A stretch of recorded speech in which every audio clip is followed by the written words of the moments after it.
धीमहि धियो यो नः प्रचोदयात्।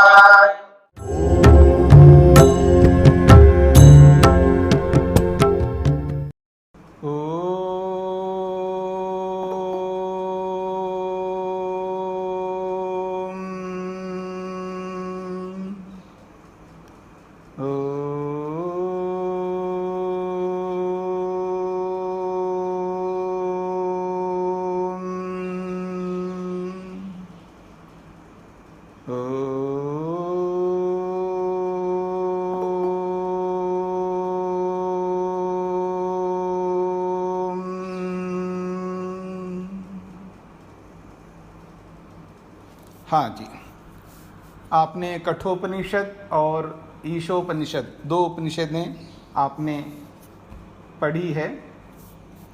तो प्रश्नोत्तर का आज का रखा है। कुछ प्रश्न मेरे पास आए हुए हैं, पहले उन पर विचार कर लेता हूँ।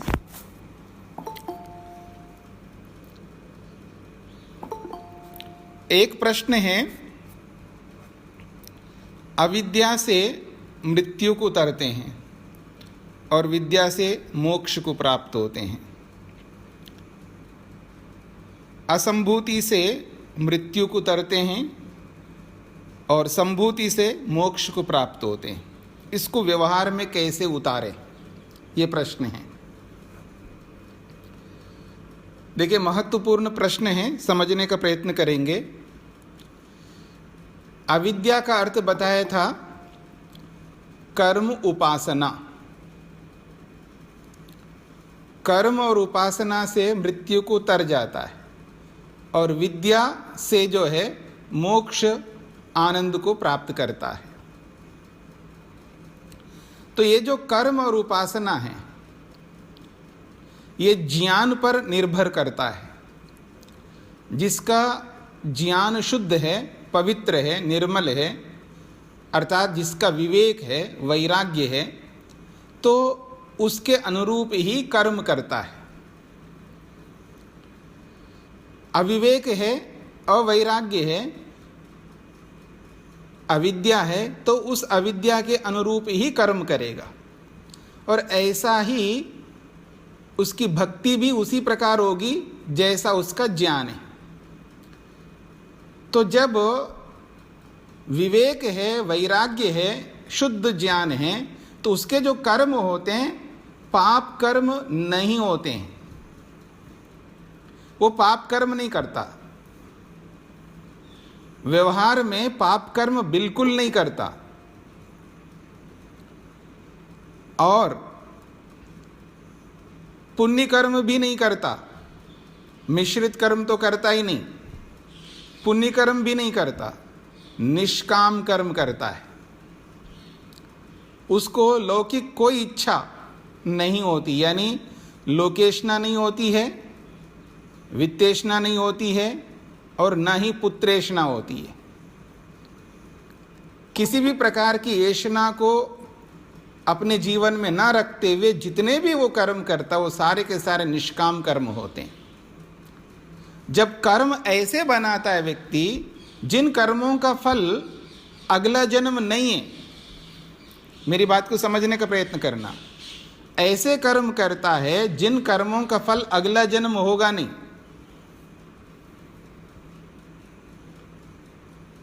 इस बात को समझ लेना।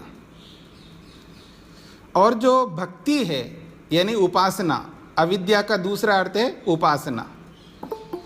जब ज्ञान इतना शुद्ध है, विवेक है, वैराग्य है और निष्काम कर्म करता है, आप देखेंगे उसका मन कितना प्रसन्न होता है, कितना वो शांत रहता है। उसकी मानसिक जो स्थिति होती है वो सम अवस्था में रहती है। तो जब वो भक्ति उपासना करता है तो उस भक्ति उपासना से वो अपने संस्कारों को, कुसंस्कारों को समाप्त करता है, उनको दग्ध बीज करता है, गलत संस्कारों को मिटाता है, गलत भावनाओं को मिटाता है और अविद्या, अस्मिता, राग, द्वेष, अभिनिवेश, या आप ये भी कह सकते हैं काम, क्रोध, लोभ, मोह, ईर्ष्या, अहंकार, ये जो भी अविद्या है इसको भी मिटाता है, समाप्त करता है मन में। तो अविद्या को समाप्त करता है और संस्कारों को समाप्त करता है। तो भक्ति उपासना से तो दग्ध बीज का काम करता रहता है, और उधर कर्म जो निष्काम कर्म है उनके कारण से उसका अगला जन्म नहीं होगा। जब ऐसे कर्म ही नहीं है जो उसको अगला जन्म दे सके, और उसके ऐसे संस्कार ही नहीं है तो जो अगला जन्म उसको मिल सके, तो इसका क्या मतलब है? वो मृत्यु को जीत लेता है। मृत्यु को जीत ले का मतलब ये शरीर तो छूट जाएगा, ये शरीर को तो जाना, ये शरीर जो मिला है ये तो पिछले कर्मों के कारण से, पिछले जन्म के कर्मों के कारण से वर्तमान शरीर है। इसलिए ये शरीर का कारण तो पिछले जन्म के कर्म है और पिछले जन्म की भक्ति है, उपासना है, गलत भक्ति। तो इस शरीर को तो मरना है, ये तो मर ही जाएगा, लेकिन अगला जन्म नहीं होगा। जब अगला जन्म होगा ही नहीं है तो अगली मृत्यु भी नहीं होगी। ये जो मृत्यु होती है और ये जो जन्म होता है ये आगे के लिए है। ये शरीर तो उत्पन्न हुआ तो जन्म तो हो गया हमारा, और इस शरीर को तो त्याग करना ही एक दिन आने पर, मृत्यु तो होगी शरीर की, लेकिन आगे ऐसे कर्म ही नहीं बचे उसके जो जन्म देने वाला कर्म हो, और ना संस्कार बचे, सबको समाप्त कर दिया उसने। निष्काम कर्मों को करके आगे जन्म देने वाले कर्मों को समाप्त कर दिया, और ऐसी उपासना करता है जिस उपासना के माध्यम से उसके संस्कार, उसकी अविद्या सब समाप्त हो गई। तो इससे उसको अगला जन्म जब नहीं होगा तो उसको मृत्यु भी नहीं होगी। इस प्रकार से वो मृत्यु को जीत लेता है, और जो ज्ञान, विवेक, वैराग्य है उससे उसको मुक्ति में आनंद मिलता है, उससे मोक्ष को प्राप्त कर लेता है। ये बात कही है। दूसरी बात जो आई है, असंभूति से मृत्यु को तर लेता है, जीत लेता है। तो असंभूति का मतलब कारण, जितने भी कारण हैं, जैसे शरीर का कारण है शरीर के जो कारण है पंचमहाभूत, फिर पंचमहाभूतों के कारण हैं तन्मात्राएं, और ज्ञानेन्द्रियां, कर्मेंद्रियां, तन्मात्राएं, मन, इनका कारण है अहंकार, और अहंकार का कारण है महतत्व, और महतत्व का कारण है सत्वरस्तम।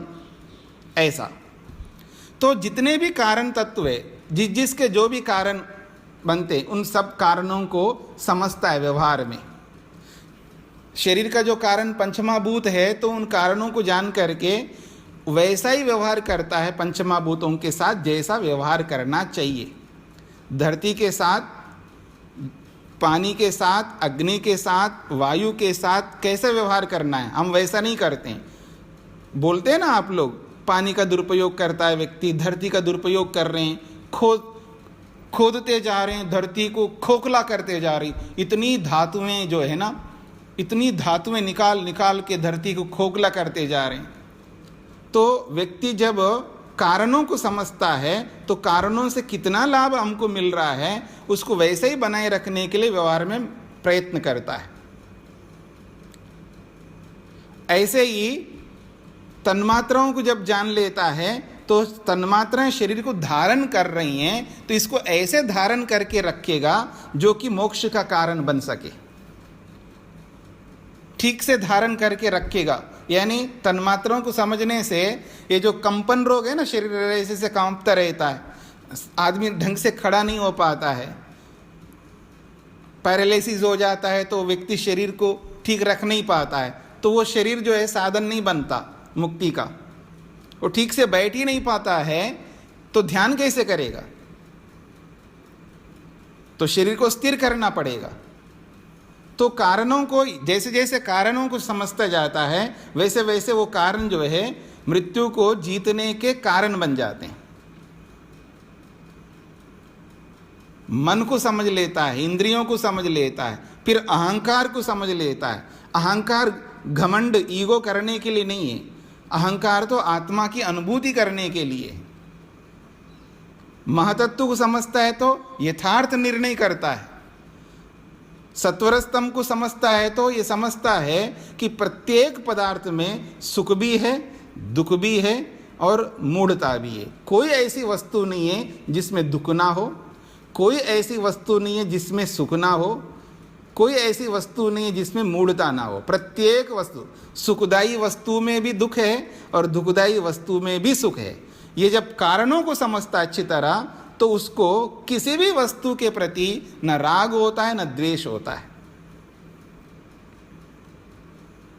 जैसे वेज करने वाले नॉन वेज को देखते हैं ना, वो द्वेष करते हैं, और नॉन वेज करने वाले, जो वेज करने वाले, वेजिटेरियन जितने भी लोग होते हैं, वेज भोजन करने वाले होते हैं, वेज को जब देखते हैं, शाकाहार को देखते हैं, उनको भी द्वेष होता है। बात को समझने का प्रयत्न करना। और कहीं निकलते रहते हैं हम लोग तो कहीं दुर्गंध आ रहे हैं तो हमें द्वेष होता है, उससे हम वहाँ से भाग जाते हैं। द्वेष का मतलब है उसको अच्छा नहीं, देखो कितने बेकार के लोग हैं, कितनी गंदगी करते हैं, इनको समझ नहीं, अकल नहीं, ऐसा करते करते द्वेष करते जाते हैं। ऐसे जब कारणों को जब समझता है व्यक्ति तो हर जगह कहीं भी जाएगा, कोई भी वस्तु उसके सामने आएगी, उस वस्तु में दुख भी है, सुख भी है, हाँ, मूढ़ता भी है, सब समझता है। तो इसलिए तो ना कहीं द्वेष करेगा, अनुकूलता होने पर राग नहीं करेगा, प्रतिकूलता होने पर द्वेष नहीं करेगा, क्योंकि उसको कारण समझ में आते हैं। क्योंकि केवल सुख सुख सामने नहीं रह सकता, क्योंकि जहां भी सुख है वहां पर भी दुख है, यह एहसास करता, क्योंकि कारण में है, मैं क्या करूं। तो कारणों को समझने से उस व्यक्ति को यथार्थ जब बोध हो जाता है तो फिर ये सब जो है निष्काम कर्म करने के साधन बनते जाते हैं। तो इस प्रकार से असंभूति के माध्यम से वो निष्काम कर्म की ओर बढ़ता जाता है। तो इस प्रकार से मृत्यु को जीत लेता है। और संभूति जो है मोक्ष को देने वाला है, तो इसलिए मोक्ष को देने वाला है। संभूति जो है वो है संसार के समस्त पदार्थ, भोग्य सामग्री जितनी भी है। अब ये जो भोग्य सामग्री है इनको हम साध्य मान करके चलते हैं, यही हमारा लक्ष्य है, इसी के लिए हम जीते हैं, यही हमारे लिए सुखदायी है। हमारा सारा जीवन प्रातःकाल से लेकर रात्रि तक, और जब से होश में आए तब से लेकर मृत्यु जब तक नहीं होती तब तक हम इन्हीं के पीछे दौड़ते हैं, इन्हीं को ही लक्ष्य बनाते हैं, यही हमारा टारगेट होता है। ये सब समाप्त हो जाएगा, ये टारगेट नहीं रहेगा, ये साधन रहेगा, ये साधन बनेगा हमारे लिए, ये माध्यम बनेगा। इसके माध्यम से हमको मुक्ति तक पहुंचना है। तो वो भले शरीर हो, चले भले रूप रस गंध है, भले वो पैसा है, जमीन है, कुछ भी है, वो सब उनको साधन मान करके साधनों के रूप में ही प्रयोग करूंगा, ताकि वो साधन मेरे को लक्ष्य तक पहुंचा सकते हैं। इस प्रकार से ये संभूति जो है हमको मोक्ष का कारण बनता है या बनती है, ऐसे समझने चाहिए। एक प्रश्न इसी के अंतर्गत आया इनका कि सिर्फ भक्ति से मोक्ष क्यों नहीं होता। भक्ति भी तो सेवा, कर्म, उपासना और ज्ञान से ही होता है। प्रश्नकर्ता का प्रश्न है केवल भक्ति से ही मोक्ष क्यों नहीं होता, क्योंकि भक्ति से भी तो कर्म करता है व्यक्ति, ज्ञान भी प्राप्त करता है, बिल्कुल करता है, तीनों के कारण बनते हैं। उत्तम भक्ति से प्रेरित होकर के उत्तम कर्म करता है, उत्तम भक्ति से प्रेरित होकर के उत्तम ज्ञान विज्ञान को और प्राप्त करता है। ठीक इसी प्रकार से उत्तम ज्ञान से उत्तम कर्म करता है, उत्तम ज्ञान से उत्तम भक्ति करता है। उत्तम कर्म जो है, उत्तम कर्म जब करता है तो उत्तम कर्मों के कारण से उत्तम भक्ति करेगा, उत्तम कर्मों के कारण से उत्तम ज्ञान और प्राप्त करेगा। ऐसे तीनों के कारण बनते हैं। इन तीनों को ऐसा नहीं रख सकते हैं कि इसके बिना ये चलेगा, इसके बिना ये चलेगा, तीनों चाहिए, क्योंकि कंडीशन शर्त ही ये हमारे सामने प्रस्तुत किया गया है। हमारा ज्ञान भी उत्तम हो, कर्म भी उत्तम होंगे और उपासना भी उत्तम होगी, तभी मुक्ति मोक्ष मिलेगा। तो उसके लिए फिर निर्धारण किया है, तो ज्ञान जो है वो मोक्ष का कारण बना दो और मृत्यु को जीतने के कारण कर्म और उपासना को बना दो, ऐसा वेद कहता है। वैसे तीनों अपने आप में एक दूसरे के कारण बनेंगे, लेकिन प्रारंभिक कारण जो होगा वो है ज्ञान होगा। इन तीनों में से मुख्य अगर कौन है, प्रधान कौन है, अगर यदि प्रश्न ऐसा होगा तो ज्ञान प्रधान होगा तीनों में से। भक्ति प्रधान नहीं है, कर्म प्रधान नहीं है, ज्ञान प्रधान है। क्योंकि उत्तम ज्ञान के बिना जब स्टार्ट करोगे, आप स्टार्टिंग से देखोगे तो आपका ज्ञान उत्तम होना चाहिए, तभी उत्तम कर्म कर पाएंगे। उत्तम ज्ञान से ही उत्तम भक्ति हो पाएगी। फिर एक बार श्रृंखला चल पड़ी तब कोई भी किसी का कारण बन सकता है, पर प्रारंभ ज्ञान से ही होगा। ये शास्त्र का नियम है और व्यवहार में भी ऐसा ही होता है।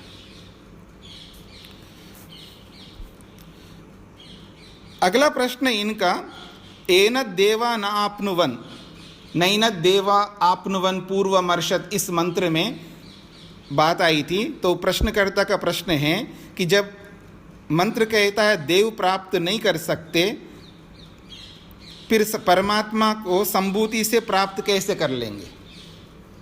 प्रश्नकर्ता का प्रश्न है, जब मंत्र ये कहता है नैनब देवा आपनुवन पूर्वमर्षत, इस मंत्र में देव यानी इंद्रियां परमात्मा को प्राप्त नहीं कर सकती है, ऐसा बोला गया है। और संभूति में भी इंद्रियां आती है। एक ओर से तो इंद्रियां प्राप्त नहीं कर सकती बोला, और दूसरी ओर से बोल रहे और संभूति से मोक्ष मिलेगा। तो ये तो विरोधाभास है, दोनों में एक दूसरे की विरुद्ध बात हो रही है, ऐसा प्रश्नकर्ता का प्रश्न है। तो इसका समाधान है, जब ये बात कही गई है कि इंद्रियां परमात्मा को प्राप्त नहीं कर सकती है, सीधा सीधा इंद्रियां परमात्मा को प्राप्त नहीं कर सकती है। जैसे केवल आंखों से मैं परमात्मा को देखना चाहे नहीं देख सकता, आंखों से मतलब नेत्रेंद्रिय के माध्यम से। ऐसे ही घ्राणेंद्रिय से परमात्मा को सूंघ नहीं सकता, ऐसे रसना इंद्रिय से परमात्मा को चख नहीं सकता, ऐसे ही कर्णेंद्रिय से परमात्मा को सुन नहीं सकता, स्पर्शेंद्रिय से परमात्मा को स्पर्श नहीं कर सकता। तो ये जितनी भी इंद्रियां हैं, चाहे ज्ञानेंद्रियां कर्मेंद्रियां, सीधा सीधा केवल इनसे परमात्मा नहीं मिल सकता। इसलिए नैनद देवा आपनुवन पूर्वमर्षत मंत्र में ये बात कही है। और दूसरी ओर से संभूति से परमात्मा को यानी मोक्ष को प्राप्त कर सकते जो बात कही है, साधनों के रूप में कही है। साधन जो है, एक तो डायरेक्ट साधन होते हैं, एक इनडायरेक्ट साधन होते हैं। तो डायरेक्ट साधन तो है ही नहीं है इंद्रियां परमात्मा को प्राप्त कराने में, पर इनडायरेक्टली तो साधन तो बनेंगे। बिना शरीर के मुक्ति को प्राप्त कर नहीं सकते हम। शरीर ही नहीं है तो मेहनत पुरुषार्थ कैसे करेंगे, निष्काम कर्म कैसे करेंगे, भक्ति कैसे करेंगे, ज्ञान प्राप्त कैसे करेंगे। तो बिना शरीर के मुक्ति को नहीं प्राप्त कर सकते, यानी सीधा शरीर मुक्ति को प्राप्त नहीं करवा रहा है। शरीर होगा तो कर्म करेंगे निष्काम, शरीर होगा तो उत्तम भक्ति करेंगे, तब मुक्ति मिलेगी। तब शरीर साधन बन रहा है मुक्ति का, लेकिन इनडायरेक्टली ऐसा। तो ऐसे ही ये सारे के सारे साधन इनडायरेक्टली बनेंगे, डायरेक्टली नहीं बनेंगे, ऐसे समझना चाहिए। तो इन प्रश्नों का समाधान आपको समझ में आ गया श्वेता जी? हाँ जी। एक प्रश्नकर्ता ने प्रश्न किया है, कारण शरीर को समझाइए। देखिए, कारण शरीर का अर्थ 3 प्रकार के शरीर बताए, स्थूल शरीर, सूक्ष्म शरीर और कारण शरीर। पहला जो शरीर है स्थूल शरीर, यानी ये जो हम जिस शरीर में बैठे हुए हैं, इस शरीर को स्थूल शरीर कहते हैं। बस ये शरीर तो हमको दिख रहा है, इसको शरीर कहते हैं।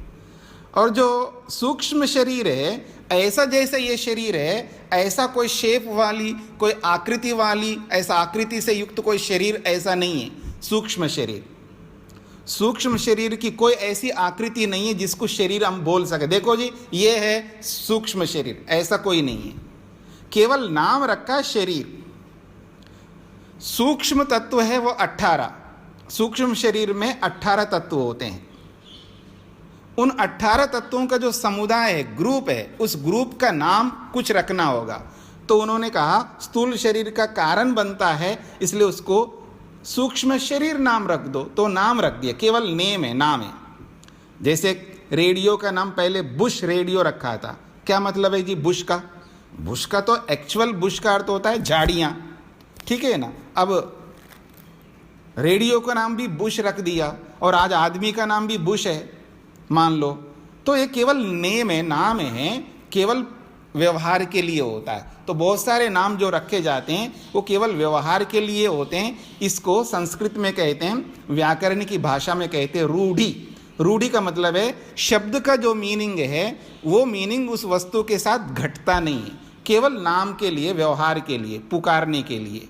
तो ऐसे ही सूक्ष्म शरीर में कोई ऐसे आकृति से युक्त कोई शरीर नहीं होता, केवल नाम है, उसका समुदाय को ही सूक्ष्म शरीर कहा है। ठीक इसी प्रकार से कारण शरीर। कारण शरीर का मतलब होता है सत्व रज तम, ये तीनों का नाम है कारण शरीर। कारण शरीर इसलिए कहते हैं वो सूक्ष्म शरीर का कारण है। जैसे स्थूल शरीर का कारण सूक्ष्म शरीर है, ऐसे ही सूक्ष्म शरीर का कारण सत्वरस्तम है। अब सत्व रज तम इन तीनों तत्वों को एक ग्रुप बना दिया और उसका एक नाम रखना था शरीर की दृष्टि से, तो उसका नाम रख दिया कारण शरीर। बस इतना ही समझ लेना कारण शरीर का मतलब। जी, जो प्रश्न आए थे वो प्रश्नों का उत्तर मैंने दे दिया है। अब आपके पास जो प्रश्न हैं उनको लेकर के पूछिएगा। हाँ जी, हाँ जी, नमस्ते जी। आपने एक बात बोली थी कि हर व्यक्ति को अपने सामर्थ्य को पहचानना चाहिए जी। तो सामर्थ्य को कैसे पहचाना जाए, इसके बारे में जरा कुछ स्पष्ट करेंगे। हाँ, कैसे पहचाना जा सकता है? बहुत अच्छा प्रश्न है आपका। सामर्थ्य कैसे पहचाने हम? परमात्मा ने मनुष्य मात्र को महतत्व रूपी बुद्धि दी है। अभी मैंने बताया था ना सूक्ष्म शरीर, तो सबको महतत्व रूपी बुद्धि दी है। मेरी बात को अच्छी तरह सभी लोग समझने का प्रयत्न करेंगे। प्रश्नकर्ता का प्रश्न बहुत अच्छा है, समझने का प्रयत्न करिए। सबके पास में महतत्व रूपी बुद्धि है, सबके पास में अहंकार है, सबके पास में मन है, सबके पास में ज्ञानेंद्रियां हैं, सबके पास में कर्मेंद्रियां हैं, सबके पास में 5 तन्मात्राएं हैं, सबके पास में शरीर है। तो ये जो शरीर तो किसी का लंबा, किसी का नाटा, किसी का गोरा, किसी का काला, ये तो छोड़ दीजिएगा, बाकी शरीर सबके पास में। मान लीजिए जिसकी सबके साधन भी ठीक है, यानी आँख कान आदि सब ठीक है, कोई लूला लंगड़ा अंधा आदि कुछ नहीं है, शरीर भी सबका ठीक है, तो सबकी बुद्धि एक जैसी है। समझने का प्रयत्न करना। सबकी बुद्धि यानी महतत्व, निर्णय करने का साधन सबका सेम टू सेम है, कोई अंतर नहीं है। सबका अहंकार सेम टू सेम है, कोई अंतर नहीं है, एक जैसे हैं, एक जैसा मन है, एक जैसी इंद्रियां हैं, सब कुछ एक जैसे हैं, बस स्थूल शरीर में अंतर है।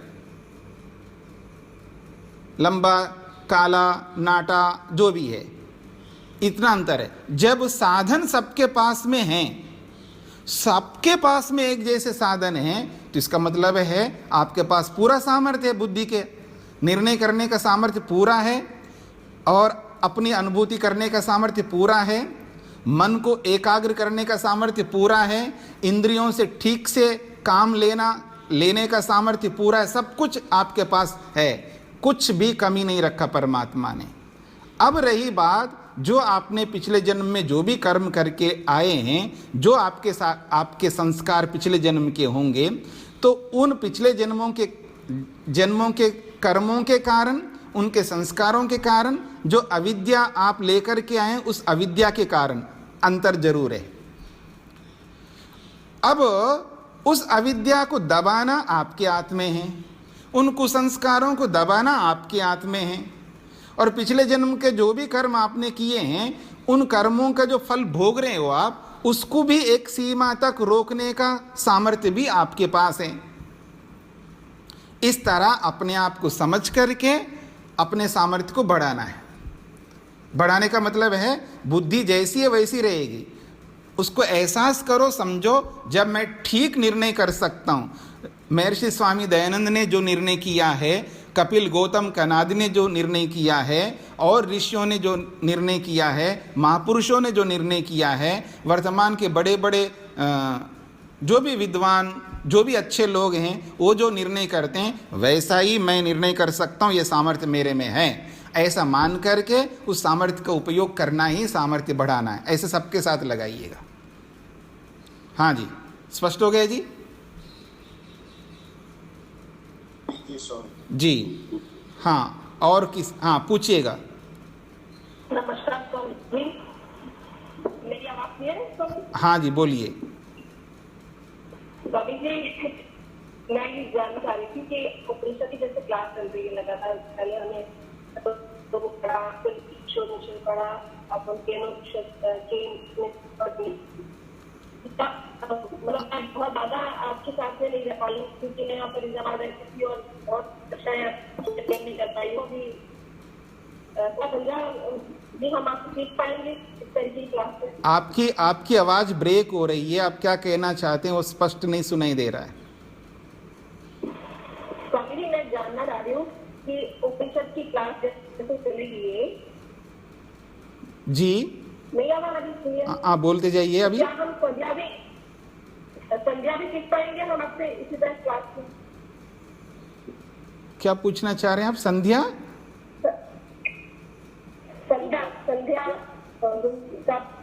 नहीं, आपकी आवाज ब्रेक हो रही है। आपकी आवाज, आप पहले अपने नेटवर्क को ठीक कर लीजिएगा, अपने नेटवर्क को ठीक कर लीजिएगा पहले। हाँ, तो वो प्रहलाद जी बताइए। वो कहती है कि वो संध्या भी आप सिखाएंगे, ऐसा मेरी समझ में आता है। अच्छा, उनका प्रश्न ये है कि क्या आप संध्या भी सिखाएंगे, ऐसा? अच्छा, हाँ संध्या भी सिखा सकते हैं, ये कहना है चाहती मैं समझ सकता हूं। संध्या भी सिखा सकते हैं, लेकिन संध्या सीखने के लिए आप सबको मेरे पास आना पड़ेगा, अथवा आप सब मेरे को बुलाएं अपने पास में, या तो कुएं के पास आओ या कुएं को अपने पास बुलाओ। हर चीज ऑनलाइन से नहीं कर सकते हैं जी। हाँ जी, समझ गए। जी जी हाँ नमस्ते स्वामी जी। हाँ जी बोलिए। मेरा प्रश्न है, आपने बताया कि बुद्धि ईश्वर ने सबको एक जैसी दी है, जी समान दी है, जी, और पुरुषार्थ अलग अलग होता है, संस्कार भी अलग अलग होता है कर्मों के हिसाब से। तो प्रश्न मेरा ये है कि अगले कर्म अच्छे बुरे, अच्छे ज्यादा हो तो अच्छी बुद्धि मिलती है, ऐसा नहीं होता? हाँ पहले आपको ये समझना है, बुद्धि शब्द से नॉलेज नहीं लेना है। जब बुद्धि शब्द से महतत्व ले रहे हैं, महतत्व एक यंत्र का नाम है, एक इंस्ट्रूमेंट का नाम है। आप प्रश्न के बाद में म्यूट करके रखेंगे। हाँ देखिएगा, महतत्व उसको कहते हैं जो निर्णय करने का साधन, यंत्र है, इंस्ट्रूमेंट है, जिसका केवल एक ही काम है, निर्णय देना। उसे हम आत्मा निर्णय करवाता रहता है। आत्मा वो जो निर्णय करने का इंस्ट्रूमेंट, यंत्र है, वो सबका सेम है, सबका एक जैसा है, तो उसमें बढ़ना घटना कोई बात ही नहीं है। और जिसको बुद्धि कहते हैं, नॉलेज को भी बुद्धि कहते हैं, वो नॉलेज घटता बढ़ता है जी। और किसी का प्रश्न? हाँ बोलिए। क्वेश्चन है कि बच्चा खुद में पढ़ने जाता है तो टीचर सबको एक जैसा पढ़ाता, कुछ बच्चे जल्दी ग्रास्प करते हैं, कुछ बच्चे आसानी से ग्रास्प नहीं कर सकते हैं, तो उसमें क्या फर्क है? बुद्धि लेवल का कोई फर्क होता है इसमें? हाँ जी, वहाँ तो ज्ञान, नॉलेज काम करता है। वहाँ पर तो पिछले जन्म के संस्कार काम आते हैं, और पिछले जन्म से जो जैसे कर्म लेकर के आए हैं वो कर्म कारण बनते हैं, और साथ में जो भी ज्ञान विज्ञान उसको मिला हुआ है वो भी कारण बनता है। तो मुख्य रूप से वो पिछले जन्म का ही कारण बनता है। कोई गणित में बहुत आगे बढ़ रहा होता है बचपन में, कोई किसी और गाने में बढ़ता है, कोई नाचने में बढ़ता है, कोई और किसी में बढ़ता है। इस तरह का अलग अलग जो स्किल्स हैं वो पिछले जन्म के कारण से होता है। जी जी ओम स्वामी जी। हाँ जी बोलिए। स्वामी जी, आपने बताया था कि एक समय में एक काम करने से मन की शक्ति बढ़ती है। मन की शक्ति नहीं बढ़ती है, मन एकाग्र होकर के 100% देगा। जब आप दो काम करोगे तो दो काम करेंगे तो आपकी मन की आधी शक्ति एक काम में लगेगी, आधी शक्ति एक काम में लगेगी। आधी का मतलब है कुछ शक्ति एक काम में लगेगी, कुछ शक्ति एक काम में लगेगी। तो ना तो उस काम को आप 100% दे पाएंगे, ना इस काम को दे पाएंगे। क्या फ़ायदा है कि दो काम एक साथ करने का। और ऐसा कर जैसे योगा वगैरह करते हुए ऑडियो चला लें तो वो भी नहीं चलाना चाहिए। योगा चला लें। किसका ऑडियो चलाते हैं? जैसे कोई भी प्रवचन का ऑडियो चला लिया। अच्छा, मतलब प्रवचन का ऑडियो। हाँ, प्रवचन सुन रहे हैं और एक्सरसाइज कर रहे हैं, ऐसा? हाँ जी, हाँ जी। बिल्कुल गलत है, नहीं करना चाहिए। आपका ध्यान शरीर पर नहीं रहेगा, ठीक से आप एक्सरसाइज नहीं कर पाओगे, गलतियां हो जाएंगी शरीर में। और याद रखना, शरीर बहुत अमूल्यवान है, उसको इतना हल्के में नहीं लेना है। कुछ भी झटका लगेगा, कुछ भी लेने देने पड़ेंगे। इसलिए व्यायाम करते तो आपका पूरा मन उसी शरीर में रहना चाहिए, जिस अंग का व्यायाम चल रहा उसी अंग में मन रहना चाहिए। व्यायाम करना भी सीखना पड़ता है व्यक्ति को, ऐसे देखा देखी नहीं कर सकता है। जीवन का महत्वपूर्ण है शरीर, और उस शरीर को स्वस्थ रखने के लिए बहुत अच्छे एक्सपर्ट से सीखना है, और वो भी आजकल के ढंग से नहीं, प्राचीन ढंग से। यानी जब आप मान लीजिएगा, सर्वाइकल का एक एग्जांपल दे रहा हूँ। सर्वाइकल का कोई व्यायाम कर रहे हैं आप, तो गर्दन का काम कर रहे हैं आप, तो गर्दन में मन रहना चाहिए।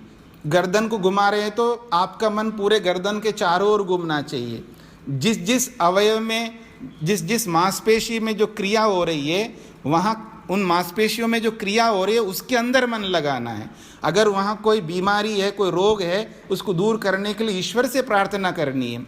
वहाँ कोई रोग नहीं है, कोई विकार नहीं है, तो उन अंगों में कोई रोग विकार ना है उसके लिए प्रार्थना करनी है। तो आपका मन तो उसी अंग में रहना चाहिए, तब प्रॉपर वे में ठीक से आप व्यायाम कर सकते हैं और शरीर को स्वस्थ रख सकते हैं। और आप प्रवचन सुनते हुए व्यायाम कर रहे हैं और कुछ दूसरा काम करते हुए वो कर रहे हैं, तो आपका व्यायाम तो होगा, पर जो आपको लाभ जितना मिलना चाहिए वो बिल्कुल नहीं मिलेगा। और उसके कारण से आपका मन जो है ना, कभी भी जब आप ध्यान में बैठोगे, आपका मन कभी भी एकाग्र नहीं हो सकता, क्योंकि दिन भर आप व्यवहार में मन को काबू करने का कोई काम ही नहीं कर रहे हैं, प्रैक्टिस ही नहीं कर रहे हैं आप। आपका प्रैक्टिस मन को अलग अलग जगह भेजने का चल रहा है, एक साथ अनेक कामों में लग रहा है आपका प्रैक्टिस। तो वही प्रैक्टिस जो है ध्यान के काल में भी होगा। इसलिए कभी भी मन को कंसंट्रेट नहीं कर सकते, एकाग्र नहीं कर सकते आप। इसलिए व्यवहार काल में एक समय एक काम करने का जब हम प्रयास करते हैं, अभ्यास करते हैं, तो ध्यान के काल में केवल ध्यान करोगे, आपका मन इधर उधर नहीं भागेगा, क्योंकि प्रैक्टिस ही ऐसा आपका है। और एक लाभ है, कम समय में अधिक उपलब्धि करोगे, कम समय में अधिक आउटपुट लाओगे आप, कम समय में अधिक बहुत सारे बेनिफिट्स लाओगे। नहीं तो आप कोदो पहाड़ निकली चूहा वाली बात है। बहुत मेहनत करो, घंटों पढ़ोगे और उपलब्धि आपको बहुत थोड़ी मिलेगी। हम ये कहते हैं घंटों नहीं पढ़ो, कम से कम समय में पढ़ो और अधिक से अधिक उपलब्धि प्राप्त करो। यही एकाग्रता का लाभ है। हाँ जी, और किसी का प्रश्न? ओम स्वामी जी नमस्ते। जी स्वामी जी, जो एक्सरसाइज हम कर रहे हैं उसी की हम ऑडियो सुनेंगे तो वो तो ठीक है ना? हाँ, सीखने तक तो ठीक है। जब सीखने तक आप देख करके सीख रहे हैं या उसको लगा करके समझ रहे हैं, तो पहले ऑडियो सुनते हुए पहले एक प्रश्न का समाधान पूरा हो जाए, फिर बीच में नहीं बोलना है, फिर होने के बाद फिर बात करिए। जब आप व्यायाम सीखने के लिए ऑडियो या वीडियो लगा करके आप सीख रहे हैं, सीखने के समय में आप देखते हुए सीख रहे हैं, तब तक तो ठीक है। और आपने सीख लिया, उसके बाद ऑडियो या वीडियो बंद कर दो, प्रैक्टिस हो गया आपका सीखने का, फिर आप व्यक्तिगत स्वयं करो, तब उसकी आवश्यकता नहीं होती है। ऐसे ही ध्यान का हो, किसी को ध्यान करना नहीं आता, ध्यान का ऑडियो, ध्यान का तो वीडियो नहीं रखना चाहिए। हाँ, याद रखना, ध्यान का वीडियो से नहीं, मतलब वीडियो से ध्यान नहीं होता है। आपकी आंखें खुली सामने वाले को देखोगे तो ध्यान क्या करोगे? तो ध्यान का तो ऑडियो ही होना चाहिए। तो ध्यान का भी ऑडियो आप सुनेंगे तो उसको सुन सुन करके प्रैक्टिस कर लो, अभ्यास कर लो। फिर जब अभ्यास हो जाएगा तो ध्यान का जो ऑडियो है उसको बंद करो, फिर स्वयं करो। करना तो खुद को ही है, दूसरों के कंधों पर कब तक चलेंगे हम? हाँ जी जी स्वामी जी, धन्यवाद जी। हाँ जी, बोलिए बोलिए। हाँ, एक स्वप्नावस्था में मैं कोई गलत कार्य करता हूँ। नरेश जी एक मिनट, नरेश जी एक मिनट। हाँ, प्रहलाद जी बोलिए। जी नमस्ते स्वामी जी। हाँ जी, आपका एक सीरीज आपने दिया हुआ है साइन मंत्रों का, तो वो पढ़ने में बहुत आनंद आता है, सीखने को मिलता है। तो ऐसे प्रातःकालीन मंत्र का आपका अवेलेबल है? कौन से मंत्र? प्रातःकालीन मंत्रों का तो वीडियो आपका है हमारे पास। कौन से मंत्रों का बोल रहे हैं आप? तो जो शिव संकल्प मस्तु। हाँ जी, शिव संकल्प मंत्र सारे मंत्रों का है। हाँ ये है, लेकिन प्रातःकालीन मंत्रों का चाहिए। हाँ, वो भी मिल जाएगा, वो भी मिल जाएगा जी। हाँ, नरेश जी बताइए। ओम स्वामी जी, जी। मैं ये पूछना चाह रहा हूँ कि अगर स्वप्नावस्था में मैं कोई गलत कार्य करता हूँ तो वो भी क्या मेरे कर्माशय में ऐड हो जाएगा? अच्छा, कर्माशय में तो ऐड नहीं होगा, लेकिन उसका प्रभाव पड़ेगा। उस प्रभाव से जब नया कर्म करोगे तब ऐड होगा।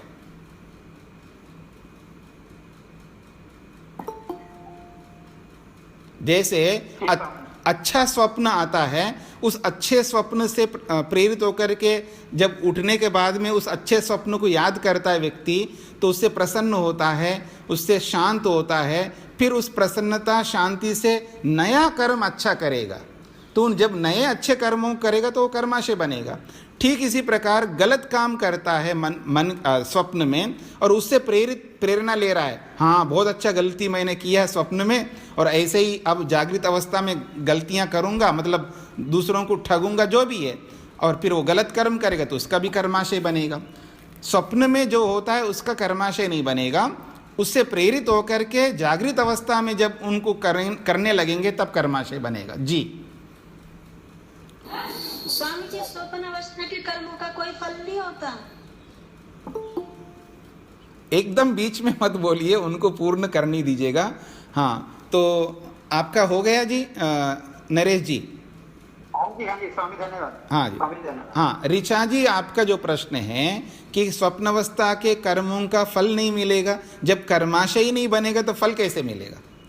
फल उसका मिलता है जिसका कर्माशय बनता है। हाँ जी, और किसी का प्रश्न? जी, मेरा प्रश्न ये है कि क्या ऐसा भी संभव है कि हमारा अगला जन्म वैदिक परिवार में हो? बिल्कुल संभव है। इस जन्म में ऐसे कर्म करने पड़ेंगे, ताबड़तोड़ कर्म ऐसे करने होंगे आपको, जिससे कि आपको अगला जन्म वैदिक परिवार में ही मिल सकता है। कमर कस लो और ऐसे ताबड़तोड़ ऐसे कर्म करो, अचंभित कर्म कर दो, ऐसे आश्चर्यजनक कर्म कर लो, ऐसे बस उतर जाओ दंगल में, फिर तो अच्छा ही परिवार मिलेगा। इसमें कोई हर्ज नहीं है, इसकी गारंटी तो मैं दे सकता हूँ। हाँ जी, हाँ जी। तो ताबड़तोड़ कर्मों से क्या थोड़ा सा बता दें? अरे अभी क्या रोज रामायण सुन ही रहे हो आप इतना मेरा। ये तो सुन ही रहे हैं, कुछ और इसके अलावा आपके तजुर्बे, जैसे मैं पूछ रहा हूँ तो औरों का भी उद्धार हो जाता है, कई बार तो और लोग पूछते हैं तो हमारा उद्धार हो जाता है। इसका तात्पर्य ये है। आप जल्दी से गृहस्थ कार्यों को पूरा कर लीजिएगा। एक जो जिम्मेदारी बची है उसको पूरा करो, फिर बताऊंगा। जी हाँ, विशाल जी, विशाल जी पहले पूछेंगे। ओम स्वामी जी। जी स्वामी जी, जिस प्रकार आत्मा के 24 गुण बताए गए हैं, उसी प्रकार परमात्मा के गुणों का भी विस्तरण है कहीं पर? परमात्मा के तो अनंत गुण हैं, और उन अनंत गुणों में से वेदों को पढ़ते जाओ तो आपको अनगिनत गुण आपके सामने आ जाएंगे। जी स्वामी जी हाँ, मीरा अरोरा जी कुछ पूछना चाहती हैं। हाँ जी, आपकी आवाज नहीं आ रही है। मीरा जी, आपकी आवाज नहीं आ रही है। आपकी आवाज नहीं आ रही, आपका माइक ठीक कर लीजिएगा। हाँ, ऋचा जी कुछ पूछना चाह रही, पहले आप पूछ लीजिएगा। स्वामी जी, जैसे कर्म, ये मनुष्य सपने देखता है, तो वैसे तो इतने उसके फल बताने वाले लोग होते हैं कि इस कर्म, ये सपना आया तो इसका फल ये है, इसका फल ये है। और स्वामी जी, यदि स्वप्न अवस्था का कोई फल नहीं होता कर्मों का, तो फिर ये ऐसी होगा स्वप्न भी, जैसे पशुओं को कोई फल नहीं होता ना, कर्मों के भोग का कोई फल नहीं होता ना, पशु भी ऐसे ही जीते हैं, ऐसी फल सपनों का भी होता है। नहीं, आप पूछना क्या चाहते हैं? पशुओं को मत जोड़िए बीच में, पहले स्वप्न में जो कर्म करते हैं उसके बारे में क्या पूछना है आपको?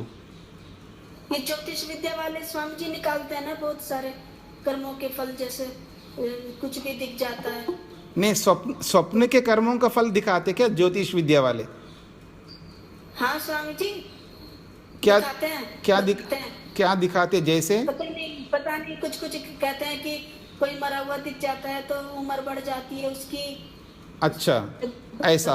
अच्छा, हाँ, तो वही ज्योतिष विद्या तो हमारे सामने वैसी ज्योतिष विद्या नहीं है। हमारे पास गणित ज्योतिष विद्या है, उसके बारे में मैं जानता हूँ। तो फलित ज्योतिष के बारे में मैं नहीं जानता और ना उसको जानने की ज़रूरत है। ठीक है जी? जी सर। जी जी। हाँ, कर्माशय का मतलब, आशय का मतलब is it a collection? Shweta ji बोल रही हैं? हाँ, बोलिए, क्या कहना है? अच्छे से सुनाई नहीं दे रहा क्या स्वामी जी? हाँ, फिर बोलिए, मेरे को सुनाई नहीं दिया। आशय का मतलब लाइक कर्म आशय जो कहते हैं ना, तो आशय का मतलब is it a collection, like collection of? जी जी, आशय का मतलब होता है समुदाय, ग्रुप, मतलब बहुत सारे कर्मों का इकट्ठा समीकरण जो है ना, उसको आशय कहते हैं।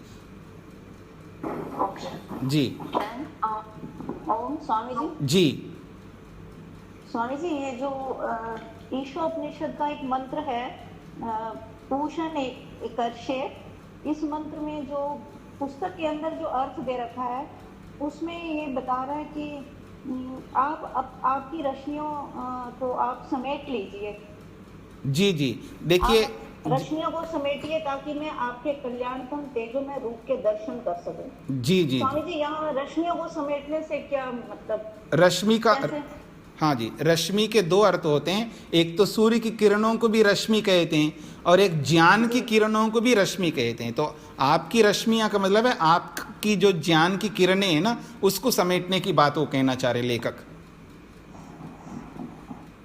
जो मतलब जीवात्मा के ज्ञान की रश्मियाँ नहीं, पर ईश्वर के। तो समझ नहीं आया स्वामी जी, ये क्या नहीं समझ में आया? क्या ईश्वर के ज्ञान की रश्मियाँ सिमट जाएंगी तो फिर मैं कैसे जान पाऊंगा? समेटने का मतलब है कि उसको अपने जीवन में उतारो। ईश्वर की ज्ञान की रूप, ज्ञान की जो किरणें हैं ना, ईश्वर, जैसे आर्य समाज का जो दूसरा नियम है, ईश्वर सच्चिदानंद स्वरूप, न्यायकारी, दयालु आदि जो भी है, वो सारे के सारे ज्ञान उसमें जो है उसको अपने में समेट लो, यानी अपने अंदर उतारो, इसका ये मतलब है। जी जी, धन्यवाद जी। हाँ, मीरा जी, आपका माइक ठीक हो गया? नहीं, आपकी आवाज नहीं आ रही है, आपकी आवाज नहीं आ रही। आपने म्यूट तो खोल दिया, लेकिन आप देख लो या किसी बच्चे से पूछ लो घर पे, आपकी आवाज नहीं आ रही है। हाँ जी। स्वामी जी। जी स्वामी जी, क्या सभी को स्वप्न आने जरूरी है? नहीं, बिल्कुल। तो लगता है मुझे कोई स्वप्न नहीं आते। हाँ, ऐसा होता है। स्वप्न, नियम ये है कि स्वप्न सबको आते हैं, कोई दुनिया में ऐसा आदमी नहीं होता जिसको स्वप्न नहीं आते हैं।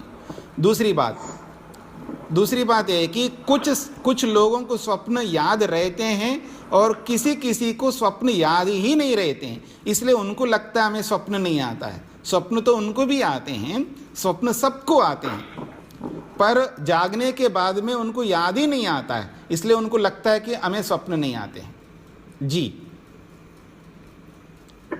नमस्ते स्वामी जी। जी कभी कभी मन में कुछ लाइक बुरा कुछ लगा और उससे हमने कुछ भी कर्म नहीं किया तो वो कर्म का प्रभाव मतलब वो कर्म नहीं हुआ, राइट? विचार तो आए मगर उस विचार से हमने कोई एक्शन नहीं लिया। हाँ, उसमें मैंने पीछे भी इसका उत्तर दिया था। जब आप विचार लाते हैं अच्छा या बुरा, विचार मात्र तक रखते हैं पर उस विचार पर जब निर्णय नहीं करते हैं मन में, बुद्धि से निर्णय, हाँ ये बहुत गलत है, मैं निर्णय करती हूँ या निर्णय करता हूँ कि ये गलत ही है तो गलत है, वो बेकार है, ऐसा आप निर्णय करके उसके प्रति जो भी गलत भाव रखा मन में तो कर्म बन गए मानसिक, तब उसका फल मिलेगा। आपने निर्णय ही नहीं किया, सामने वाले को देखा ये अच्छा है या बुरा आदमी है, मैंने तो सुना ये तो बहुत बुरा आदमी है, नहीं दूसरे लोग कह रहे हैं तो बहुत अच्छा आदमी है। जब तक आप विचार करते रहोगे उसके बारे में, इन्वेस्टिगेशन करते रहोगे कि ये अच्छा है तो क्यों अच्छा है और बुरा है तो क्यों बुरा है, पूरा इन्वेस्टिगेशन चल रहा है अच्छे या बुरे के लिए, तब तक कोई आपका कर्म बना ही नहीं है ना, आपने निर्णय ही नहीं दिया। और पूरा इन्वेस्टिगेशन करने के बाद में आपने निर्णय दे दिया तो बहुत बुरा आदमी है। अब जो भी निर्णय आपने दिया बुरा आदमी, तो आपका कर्म बन गया, और कर्म बन गया तो आपने जो निर्णय दिया है वो, यदि वो निर्णय उचित निर्णय दिया है तो उचित फल देगा परमात्मा मानसिक रूप से, और अनुचित निर्णय दिया है तो अनुचित रूप में दंड देगा। जी Swami ji, I have another question कि अभी मेरी माता है और मेरी दादी जी हैं, वो सब जिसको हिंदी समझ में नहीं आता है, तो मैं जब पढ़ रही हूँ उनको भी पढ़ा सकती हूँ क्या? लाइक पढ़ना और पढ़ाना? हाँ बिल्कुल बिल्कुल, ये तो वैदिक परंपरा का नियम है। श्रवण मनन निदिध्यासन साक्षात्कार एक दूसरे ढंग से बोलते हैं, और एक होता है स्वाध्याय काल, प्रवचन काल, व्यवहार काल, ऐसे व्याकरण की भाषा में कहते हैं ग्रामेटिकली। तो स्वाध्याय काल तो पढ़ना है, प्रवचन काल जो है पढ़ाना है, और जब तक आप विद्या लेकर के पढ़ाते नहीं हैं तो वो फलित कैसे होगी? तो पढ़ाना तो सबको चाहिए। हाँ। जी बिल्कुल। तो आपसे नहीं होगा ना कि आपसे मैंने परमिशन नहीं लिया फिर मैंने उनको नहीं, ऐसा परमिशन ऐसा लेने की जरूरत नहीं है। आप किसी को भी पढ़ा सकते हैं। ऋषियों की विद्या को हम लोग पढ़ा रहे, हम किस ऋषि से परमिशन ले रहे हैं? अब उपनिषद जिसकी भी ऋषि की हमने परमिशन तो लिया नहीं है। तो ऐसा नहीं है, परमिशन वहाँ लेना पड़ता है। जैसे किसी ने पुस्तक लिखी है, उस पुस्तक को आप छपवाना चाहते हैं, पब्लिश करना चाहते हैं, तो उसके जो भी राइटर है उससे आप परमिशन ले लीजिएगा, तो आप उस बुक को पब्लिश कर लीजिएगा। या किसी के प्रवचन को आप लेकर के उसको प्रिंट करना चाहते हैं, ऐसा कुछ जो होता है उसके लिए तो किसी से पूछने की आवश्यकता होती है। और आप केवल वाचनिक रूप से उसको पढ़ाना चाहते हैं किसी को भी, उसमें किसी से भी कोई परमिशन लेने की आवश्यकता नहीं होती है। ठीक है स्वामी जी, धन्यवाद। जी जी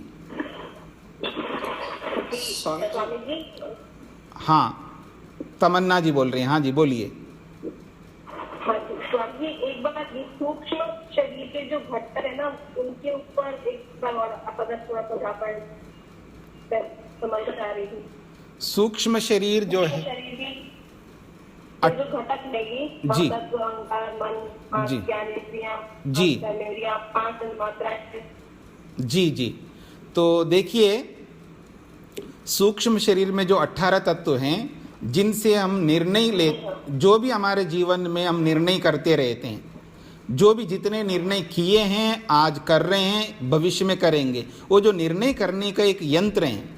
आत्मा स्वयं निर्णय नहीं करता है, न शरीर निर्णय करता है, न इंद्रियां निर्णय करती हैं।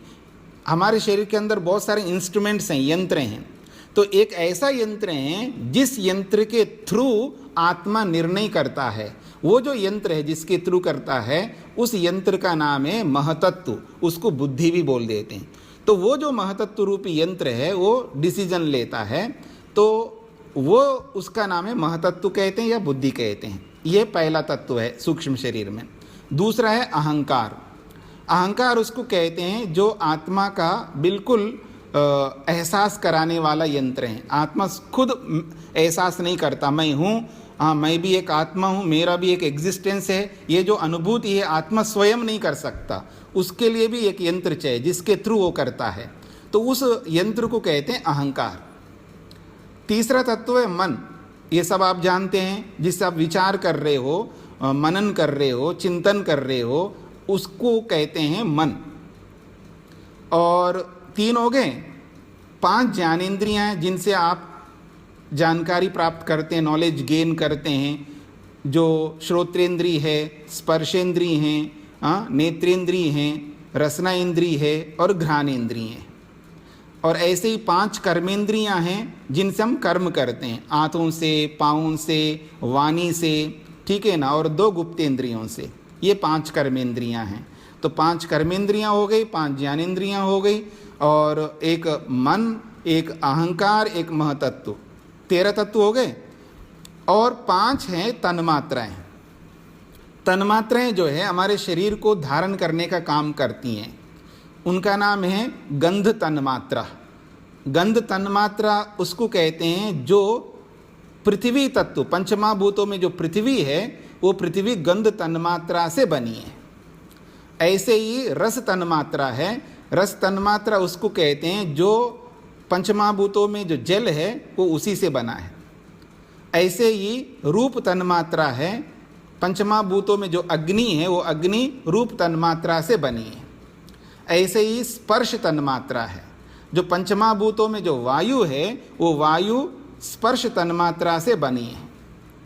और जिसको आप आकाश कहते हो, जिसमें आने जाने काम करते हो, वो आकाश, पंचमहाभूतों में जो आकाश है वो शब्द तन्मात्रा से बना है। तो ऐसे ये 5 तन्मात्रा हैं, शब्द तन्मात्रा, स्पर्श तन्मात्रा, रूप तन्मात्रा, रस तन्मात्रा और गंध तन्मात्रा। ये 5 तन्मात्रा हैं और ये शरीर में रहते हैं। तो ये शरीर में रह करके शरीर को धारण करने का काम करते हैं। तो 5 तन्मात्राएं, 5 कर्मेंद्रियां, 5 ज्ञानेंद्रियां 15, एक मन 16, एक अहंकार 17, एक महतत्व रूपी बुद्धि 18। इन 18 तत्वों का जो समुदाय है इसका नाम दे दिया सूक्ष्म शरीर। हाँ जी, तमन्ना जी।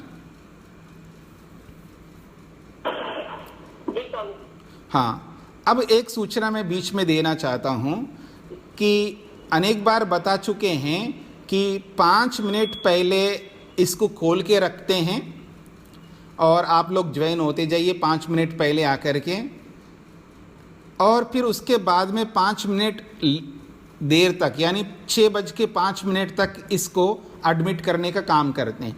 यानी 10 मिनट आपको मिल रहा है। अब इस 10 मिनट में भी आप आकर के ज्वाइन नहीं होते हैं तो बाद में वो फिर उसको ज्वाइन करना बंद कर देंगे। फिर भी आप बार बार ज्वाइन के लिए कॉल करते रहते हैं तो ये एडमिट करने वाले जो भी हैं उनको कितना आप कष्ट दे रहे हैं, दुख दे रहे हैं, हिंसा कर रहे हैं, ये आप लोगों को समझना चाहिए।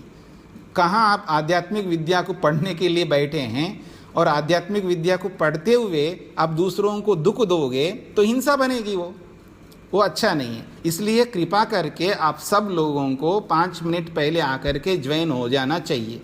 लेकिन किसी कारण से नहीं हो पाता है, हर व्यक्ति को देरी होती है कभी ना कभी, तो इसीलिए वो 5 मिनट बाद का रखे हैं। तो उस 5 मिनट के काल में आप आकर के भी ज्वाइन होते हैं तो कोई आपत्ति नहीं, इतना वो सहन कर लेंगे। क्योंकि जैसे आपको पढ़ना है तो वैसे ही ज्वाइन करने के लिए जो जिनको भी हमने निर्धारित किया उनको भी पढ़ना है। आपको ही ज्वाइन करते रहेंगे तो उनका ध्यान बटेगा, वो पढ़ नहीं पाएंगे, उनको हम दुख दे रहे हैं, ऐसा होगा। तो हिंसा छोड़ करके समय का पालन आप सब करेंगे तो सबके लिए लाभकारी होगा और ज्वाइन करने वालों के लिए भी लाभकारी होगा। उसके बाद भी अगर आप ऐसा करते हैं आप ज्वाइन, आपका तो ज्वाइन नहीं करेंगे वो, एक बात। और फिर उसको इग्नोर कर दीजिए। श्वेता जी करती है इस काम को, तो श्वेता जी से मैं कहना चाहूँगा 5 मिनट तक आप सहन कर लीजिए। उसके बाद किसी का भी आता है ज्वाइन करने के लिए बार बार, उसको आप मत करिएगा। रही बात जो पहले से ज्वाइन हो गए हैं और किसी कारण से कट गए हैं तो मैसेज कर दें, जी मेरा कट गया है, जी मेरा को ज्वाइन करिए। तो श्वेता जी को मैसेज कर दें आप कि मेरा जी कट गया जी, मैं ज्वाइन पहले से था या थी, बीच में कट गया, आप फिर दोबारा ज्वाइन कर ले। उनका तो वो कर लेंगे या मैं भी कर सकता हूँ उनका, लेकिन ऐसे देर तक आप आका करके ज्वाइन करने के लिए बार बार कॉल नहीं करिएगा ताकि उनको परेशानी ना हो। हाँ जी। स्वामी जी, मुझे एक और बात कहना है इस विषय में जी। जस्ट बताना चाहती हूँ सबको कि ये मुझे 5:30 सुबह 5:30 होते हैं और मैं 10 मिनट पहले आप ये स्टार्ट करती हूँ ये सेशन की लॉग इन करके रखती हूँ। और इस क्लास के लिए मैं 3:15 को उठती हूँ स्वामी जी कि मैं इस क्लास को अटेंड करूँ। हाँ, हम लोग तो आराम से दिन में रहते हैं, मतलब हमारा तो सायंकाल है। जो श्वेता जी इस काम को कर रही हैं वो अमेरिका से कर रही हैं, तो अमेरिका से करने का तो हमारे उनका तो बहुत अंतर है ना। तो उनका सुबह 5 बजे होता है या 5:30 बजे होता है। 5:30 बजे उनको आना है, तो 5:30 बजे से पहले वो 5:20 पर उनको लैपटॉप को खोलना है, या 5:15 यानी 5:15 पर उनको तैयार होकर के अपना लैपटॉप खोल करके सबके लिए उनको रेडी करना पड़ता है। तो 5:15 बजे के लिए उनको 4:15 बजे उठना पड़ रहा है सुबह, और हम सब के लिए वो जल्दी उठ करके ये सब काम कर रहे हैं। और उनको और कितना आप परेशान करोगे आप लोग। और आप में से अभी तक कोई आगे नहीं आ रहे हैं इस काम को करने के लिए, और वो शुरू से कर रही हैं। तो इसलिए आप लोग सब समझ करके चलेंगे तो आप ज़्यादा दुख, वैसे तो दुख तो दे रहे हैं हम लोग, पर ज़्यादा दुख नहीं देंगे। मुझे खुशी है स्वामी जी करने में, मुझे कोई दुख नहीं है, बट आपने जो नियम बनाया है उसमें रहना है सब, तो इसलिए मैं वो नियम को चालू कर रही हूँ बस। नहीं, नियम को चालू इसलिए रखते हैं कि अगर नियम का पालन नहीं करेंगे तो दुख तो देंगे ना लोग। ये अलग बात, आप दुखी नहीं हो रहे हैं, अच्छी बात है, लेकिन दुख तो दिया जा रहा है ना। तो दुख दे करके दुख देने वाले हिंसा कर रहे हैं ना, ये समझना चाहिए सबको। ये किसी को कष्ट देने के लिए मैं नहीं बोल रहा हूँ, यथार्थता ये है हम किसी को भी दुख देते हैं, सामने वाले वो दुखी नहीं हो रहे हैं अलग बात है, लेकिन हम दुख तो दे रहे हैं ना, तो हमारी ओर से वो हिंसा बनेगी। योग की दृष्टि से बोल रहा हूँ मैं, सूक्ष्मता से बोल रहा हूँ। इसलिए सबको समझना है कि हम ज़्यादा दुख ना दें। दुख तो देना पड़ेगा सबको, आप भी देंगे, मेरे को भी देना पड़ेगा दुख को। दुख तो हम सब देते हैं एक दूसरे को, पर इतना दुख देना चाहिए हम सबको कि जिससे सहन कर सके सब लोग। उससे ज़्यादा करेंगे तो ज़्यादा फिर वो अच्छा नहीं होगा, वो तप में नहीं आएगा। तप में तो तप में दुख ही होता है, याद रखना। तपस्या सबको करनी है, हम सबको। जो भी तप करते हैं वो दुख को ही आत्मसात कर रहे होते, क्योंकि तप में दुख होता है और कुछ नहीं होता है। तो इतना दुख तो सबको सहन करना ही चाहिए, उसी का नाम तप है। तपस्या में केवल दुख होता है और कुछ नहीं होता है। पर तप को ऐसा मत बनाइए जो ओवरलोड हो जाए या अति हो जाए, तो वो तप की जगह पर नरक बन जाए। ऐसा किसी को नहीं करना चाहिए। बस ये ज़्यादा नहीं कहूँगी इसके बारे में, आप सब समझदार हैं। तो आगे बढ़ते हैं, किसी का प्रश्न हो तो बोलिएगा। जी हाँ, पहले देवेंद्र जी बोलिएगा। मेरा प्रश्न ये है कि जैसे आपने कहा या किसी और ने कहा हमें मानसिक कर्म ज्यादा करने चाहिए, उसका लाभ ज्यादा होता है जी। तो मानसिक कर्म कौन कौन से होते हैं, जरा इस पे थोड़ा सा प्रकाश डाल दीजिए। अभी तो मानसिक कर्मों को प्रकाश करने के लिए टाइम नहीं है। उसके लिए पहले तो मानसिक कर्म होता क्या है इसको समझने के लिए कई दिन चाहिए, उसके बिना समझ में नहीं आएगा, क्योंकि योग दर्शन को पढ़ाना पड़ेगा आपको, और कई दिन चाहिए, तब जाकर के आपको समझ में आएगा। तो उसके लिए आप कर सकते हैं, आप अभी कुछ ही दिन रुक जाइए, यूट्यूब में आ जाएगा वो कर्मों का, योग दर्शन का। अभी हम अपलोड करने का काम कर रहे हैं, यहाँ पर चल रहा है। जैसे अपलोड हो जाएगा तो आपको साक्षात आप टीवी में, हाँ जी। योग दर्शन में कौन से पाद में है ये 4थे पाद में है, योग दर्शन के 4थे पाद में। तीसरे पाद में पढ़ रहे हैं जी, शंकर जी से पढ़ रहे हैं। हाँ जी, 4था पाद आएगा तो तब आपको समझ में आएगा, नहीं तो अभी कुछ दिन के बाद में यूट्यूब में अपलोड हो जाएगा, तब सब सुन सकते हैं, क्योंकि उसके लिए काफ़ी दिन चाहिए। हाँ, विशाल जी बताइए। धन्यवाद। स्वामी जी, 24 गुणों में से जो संयोग गुण है उसके विषय में बता दीजिए। हाँ, संयोग गुण का मतलब संयोग और वियोग। प्रत्येक वस्तु के साथ में हम संयुक्त भी होते हैं, वियुक्त भी होते हैं। तो जैसे संयोग का मतलब है जुड़ना, किसी के साथ जुड़ने का नाम संयोग है, और किसी से अलग होने का नाम वियोग है। तो जब शरीर के साथ हम संयुक्त होते हैं, शरीर में आते हैं, तो शरीर के साथ आत्मा का संयोग है। और जब शरीर त्याग होता है, शरीर का मृत्यु होती है, तो शरीर के साथ वियोग हो जाता है। तो आत्मा का संयोग शरीर के साथ है, आत्मा का संयोग सूक्ष्म शरीर के साथ है, आत्मा का संयोग कारण शरीर के साथ है, और आत्मा का संयोग ईश्वर के साथ सदा है। आत्मा और परमात्मा के साथ वियोग कभी नहीं होता, हमेशा संयोग ही रहता है। हाँ, एक देशी वियोग जरूर होता है।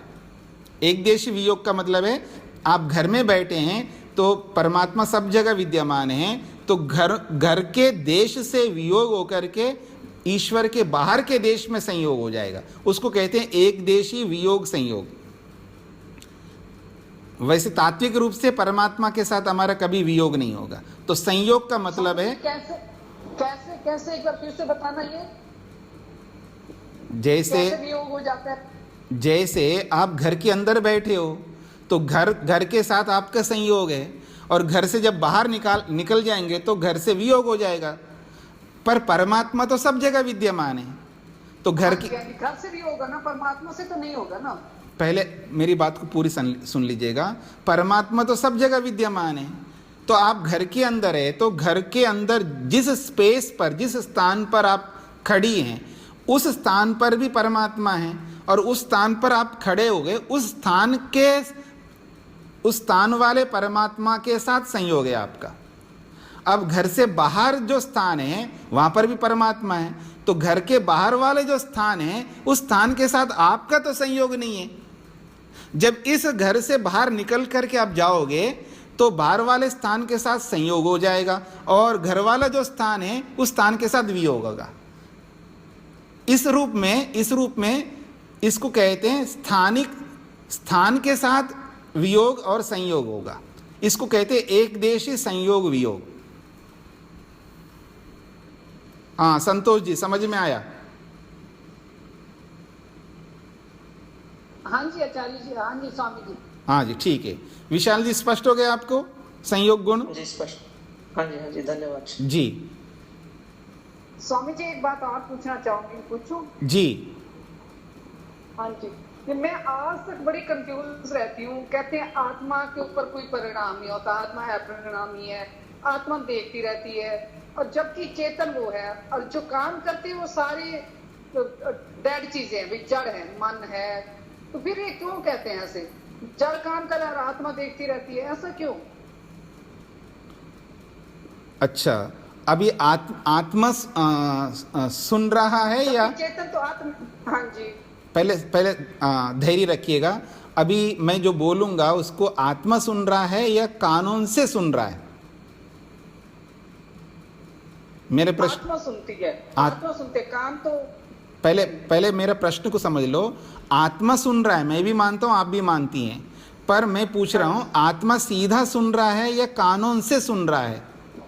कानों के थ्रू। हाँ, बिना कान के आत्मा सुन नहीं सकता, ये समझ में आया? हाँ जी, हाँ जी।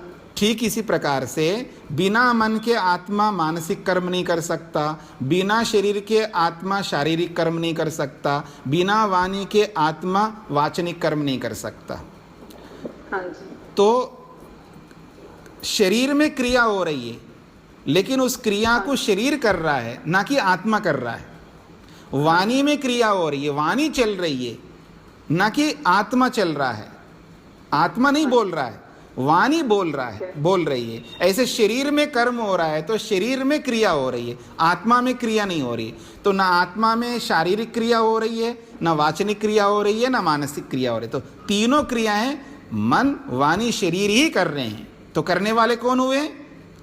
मन वाणी। आपने तो नहीं ये कर रहे हैं, एक मिनट, फिर पहले जब मर जाता आत्मा नहीं होता तब तो ये शरीर काम नहीं करता। पहले ये भी तब काम कर रहे हैं ना जब आत्मा काम कर रही है।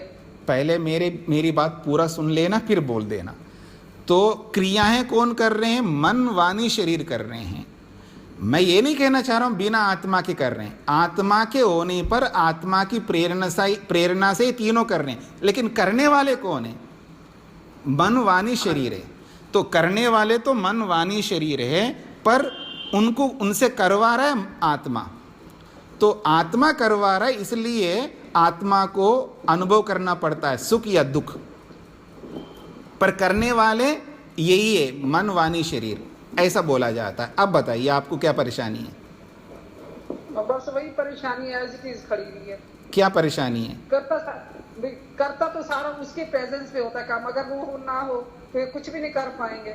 हाँ तो ठीक है, उसमें हम कब कह रहे हैं आत्मा के ना होने पर सब कुछ होता है, ऐसा तो ना।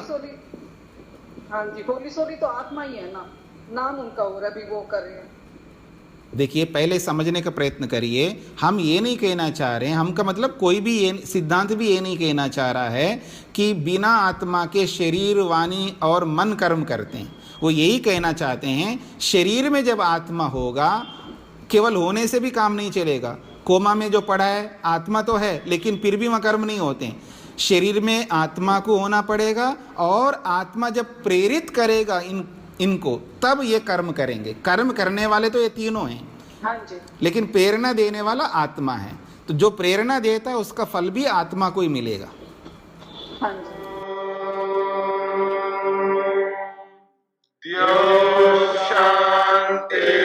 शांतिरंतरिक्षं शांति पृथिवी शांतिरापः शांतिरोषधयः शांतिः वनस्पतयः शांतिर्विश्वे देवाः शांतिर्ब्रह्म शांति सर्वं शांति शांतिरेव शांति शांति